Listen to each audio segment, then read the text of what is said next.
A 401k versus Social Security versus a pension. Which should you claim first? Well, you get the order wrong and it could cost you big time. So let's talk about the sequence that you should withdraw from your retirement accounts. And to demonstrate this, let's use an example to show what a difference this can make. Let's say you withdraw $20,000 from your 401k. How could the IRS end up taxing you like you took out $37,000? Not 20, but 37,000. It sounds impossible, but it happens all the time when you turn on your retirement income in the wrong order. And the crazy part of this is most people do what feels safe and logical, and they accidentally walk straight into a set of IRS traps that were basically designed to punish a normal sequence. In this video, we're going to talk about the 401k versus Social Security versus a pension, and most importantly, what order that you should claim these paychecks, and why the order matters more than most people realize. Welcome to the UnRetired, where you're not done, but you're finally doing what you want. If you like practical, plain English retirement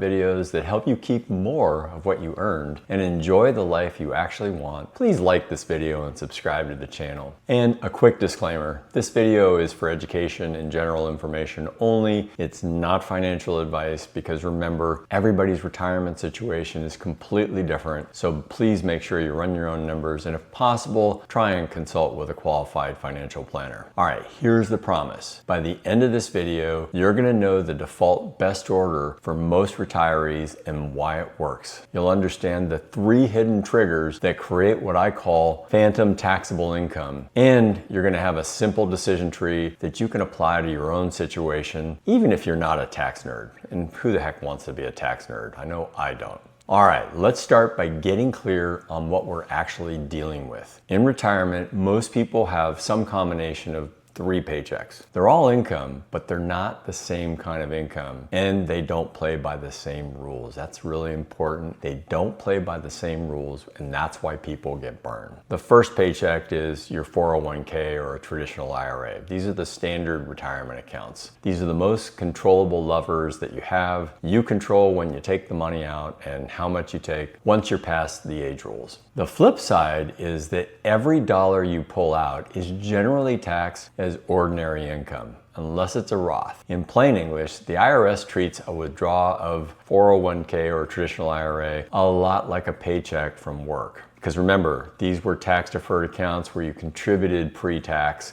and they've never been taxed. Now, your second paycheck is your Social Security check. And you can turn this on early, you can wait, and for many people, it's the foundation of retirement stability. Make sure you check out some of my other videos where I talk about the various age milestones, whether it be 62, 65, 67, or even age 70 for Social Security. Now, here's the part that surprises people about Social Security. Taxation on Social Security is not intuitive. Your Social Security isn't taxed or not taxed based on the amount that you're claiming. It's your other income that decides how much of your Social Security becomes taxable. Let me say that again. It's your other income that's going to decide how much of your Social Security income will be taxable. So that's why the order that you turn things on matters a lot. Now, the third type of paycheck is a pension. Now, there's not a lot of people who get pensions anymore, but some people do. If you have one, it's usually a fixed, predictable payment. For many retirees, it starts when you retire, or it starts at a certain age defined by the rules of your pension program. And you often don't have much more control over the timing. And most pensions are taxable as ordinary income. So the key line to remember is this: a pension reduces your flexibility because it fills up your taxable income floor. Even before you touch your 401k, the pension may already be stacking taxable income on the table. So when people retire, what do they naturally do? Well, they often take the "it feels safe" sequence. They claim Social Security early because it feels like a guaranteed paycheck. Then they'll let their 401k sit and grow because they've heard "don't touch it, let it keep growing, tax deferred." And the pension starts whenever it starts. Again, you don't have any choice in that. And that sequence sounds responsible, sounds like the normal thing that anybody would do. Sounds conservative, and for some people, it actually is fine. But for a lot of people, it can trigger a cascade of extra taxes and higher Medicare premiums that they never saw coming. And that's where we need to talk about the 3 traps, because once you understand these potential pitfalls, the right order becomes very obvious and easy to understand. Trap number 1 is the really big one, and this is the Social Security tax torpedo. The simplest way to understand this one is sometimes each extra dollar you withdraw doesn't just get taxed once, it can cause more of your Social Security to become taxable too. So you pull your money out of your 401k to live your life, and the IRS quietly says, great, now we're going to tax more of your Social Security benefit as well. And that's why your taxable income can jump way more than your actual withdrawal. Here's a clean, plain example. Now let's say you're right near the threshold where more of your Social Security income becomes taxable. Let's say you decide to withdraw an extra $2,000 from your 401k for a vacation, perhaps a car repair, or helping a kid, whatever. The $2,000 doesn't just show up as $2,000 more taxable income, it can pull additional Social Security dollars onto your tax return. So now you're paying taxes on your withdrawal and taxes on more of your Social Security too. And that's the torpedo effect. Your effective tax rate on that $2,000 can be shockingly high because it's not just one tax hit, it's a 2-part hit. Trap number 2 is Medicare IRMAA. This one is sneaky because it's delayed. IRMAA is basically a surcharge that raises your Medicare premiums when your income crosses certain thresholds. And here's the key thing to know. It's based on your income from 2 years ago, not now, but 2 years ago. So you can have a big income year, maybe a large 401k withdrawal, maybe a Roth conversion, or maybe a capital gain, and you won't feel the pain immediately. Then 2 years later, you get the big surprise, and not the good kind. Higher Part B premiums and potentially higher Part D premiums for the full year. If you want to know about Medicare Parts A, B, C, and D, I've got a video for that,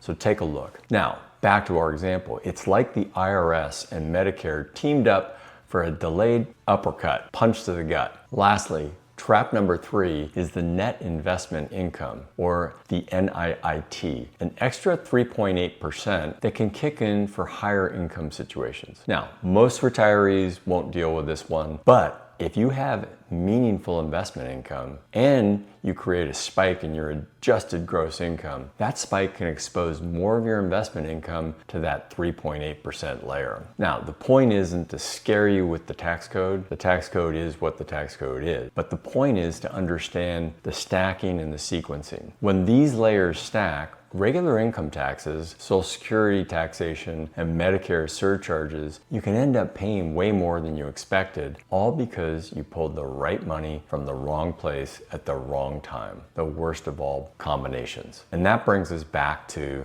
the main headline. How does $20,000 turn into something that looks like $37,000? Well, it's not that you get taxed at 85% of your withdrawal, it's that the withdrawal can cause a big chunk of your Social Security benefits to become taxable too. So the tax return shows a bigger number than the withdrawal you made, and people feel like they're being taxed on money they didn't even get. They didn't even receive the money. And that's what I mean by a phantom taxable income. How do you fix this? Here's the default best order for many retirees, stated in very plain, simple English. First, use the most flexible money first. Delay Social Security if you can, and use a Roth later to control your taxes, while treating your pension as the baseline for what you're going to plan around. Now, that sounds really simple, but again, it flips the script on what most people do. Most of the time, they're not doing that. In many cases, that means this: in the years right after you retire, especially if you retire before you start claiming Social Security, you may want to live off cash, taxable brokerage withdrawals, and strategic 401k withdrawals too. Why? Because every dollar you pull from your 401k before you claim Social Security cannot trigger the Social Security tax torpedo. Let me repeat that. Every dollar before you claim your Social Security cannot trigger the Social Security tax torpedo because you haven't turned on Social Security yet.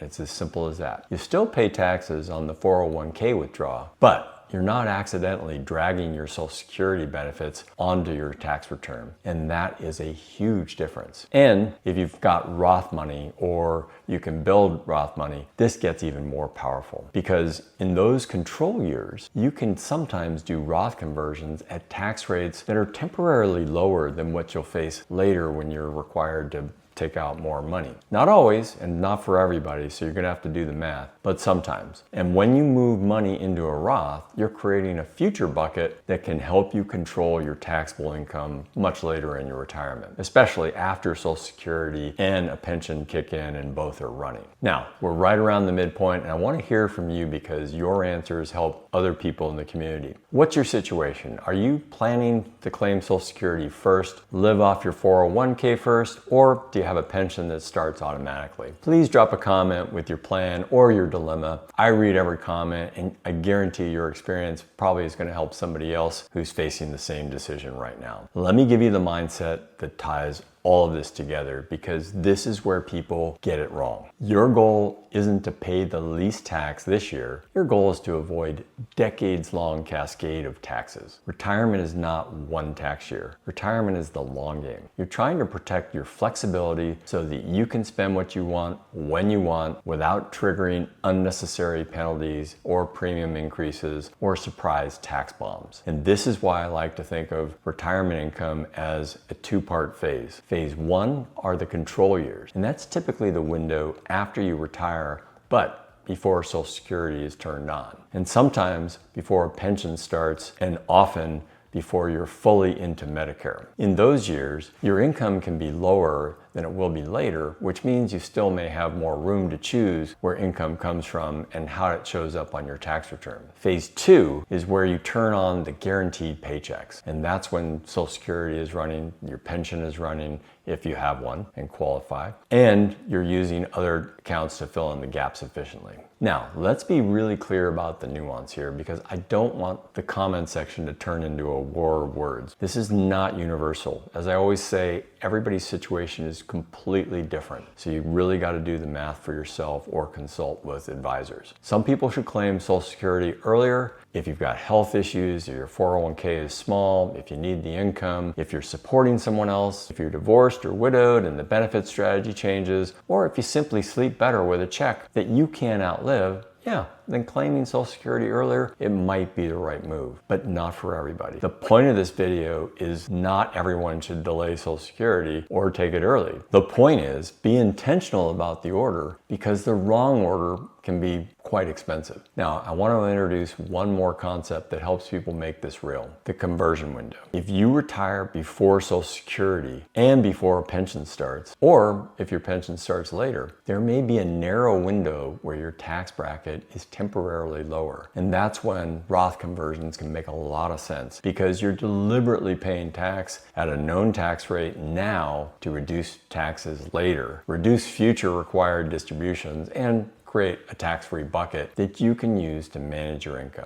Now, I want to say this really loud and clear. Do not let the tax tail wag the dog. Too many of us are obsessed with paying the smallest amount of taxes, and sometimes the tail wags the dog. Don't ruin your lifestyle just to win a tax spreadsheet. Sometimes it's just better to pay taxes. But start with the retirement that you want, and then optimize around it. All right, let's sum this up with a really simple decision tree that you can use. Think of this as common sense filter before you start obsessing over the numbers. Question number one, do you have a pension? If you do, that pension creates a taxable baseline. It's gonna reduce your flexibility because it's gonna show up as income no matter what you do. That doesn't mean you're doomed. It just means that your planning window may be a little bit narrower or smaller. And your best order might be more about controlling your 401k withdrawals and being careful around Medicare thresholds. If you don't have a pension, you usually have more flexibility, which can make it easier to delay Social Security and manage your tax brackets. Second question, are you going to retire before age 65? If you are, health insurance becomes a major order changer. If you're using ACA coverage, your income level can impact subsidies, and a big withdrawal or conversion can have major consequences that have nothing to do with your tax returns. And this is one of the most overlooked issues in early retirement planning. If you're retiring after 65, you generally have fewer moving parts because Medicare is already in play and you're not balancing subsidy cliffs. Question number three, is, can you cover your spending without claiming Social Security immediately? If the answer is yes, then delaying Social Security becomes a really strategic option. You can use controlled withdrawals from your cash, taxable accounts, and your 401k to fund your life, while potentially avoiding the torpedo effect in the years before Social Security starts. But if the answer is no, and you need the income, and claiming earlier might be the right move, well, nothing wrong with that, and there's not much you can do about it. The goal is stability first, optimization second. The fourth question is, are you near an IRMAA line? If you're close, avoid accidental income spikes. This is where people get surprised all the time. A big one-time move, let's say like a large conversion or a large 401k withdrawal, these can raise your Medicare premiums several years later, 2 years later. If you're nowhere near the thresholds, you may have more room to maneuver. But either way, it's worth knowing where you stand so you don't trip over a line that you didn't even know existed. And if you want, comment the word tree, and I'll pin a simplified version of this decision tree so that you can come back to it later. All right, now here's the bottom line. The right order isn't about maximizing one account. It's about protecting your freedom so that you can keep more of what you earned and you can spend it on the retirement that you actually want. A lot of retirement stress comes from not knowing what's going to happen when you pull the lever. And this is how you make it predictable. You make the sequence intentional, you avoid unnecessary cascades, and you keep all of your options open as long as you can. Before we wrap up, please like this video, subscribe, and don't forget to turn on notifications so you don't miss our weekly episodes. I've got more videos coming that break down retirement decisions in plain English, Social Security timing, taxes, Medicare, and how to build a retirement that actually feels like freedom. And here's a great follow-up for you. If you want, I'll do a part 2 with 3 real-life profiles: pension heavy, no pension, and early retirement before Medicare. And I'll walk you through the best claiming order for each of those scenarios. Because once you see these scenarios, you're going to recognize yourself in one of them, and that'll help you make the right decision about when and where. Thanks for watching, and I'll see you in the next video.